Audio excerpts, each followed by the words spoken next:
Hello, good morning. Video se aigi rent yum hawba chatpagi video semge khalambaneba tum hawatpado thengabanina yumdagi su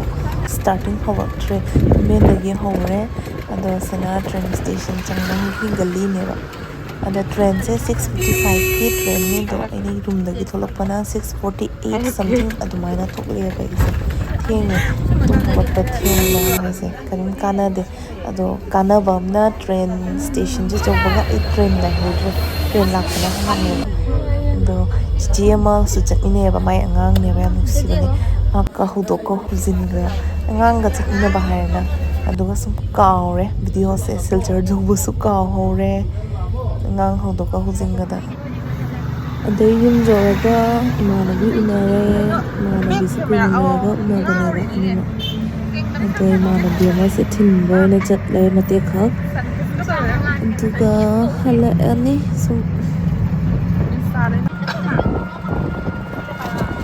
lakpada hai flutter gidi famous hoy jaidana yana khani gi thongse se gi thongse video da mai ni views fajaidana se gi jeng review do hana na fajabdi halamme hana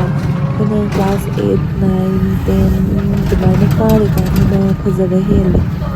hojik su fajari view di nature ni mangba yade du thong sigi color di makthayeba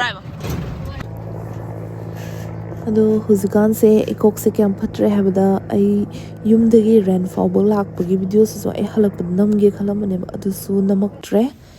do ai ren jawre se egi rent ta ina thajaba mana masing reni do momo chawe sanada aduga aina dukan ma da xerox to chatpane ba adu sigi achar se jolambane ba angang ngai video si matang asda loisinjarage like to biramo subscribe to biramo aduga mayamna video si loiba phok jingbibagi damakta thagatjari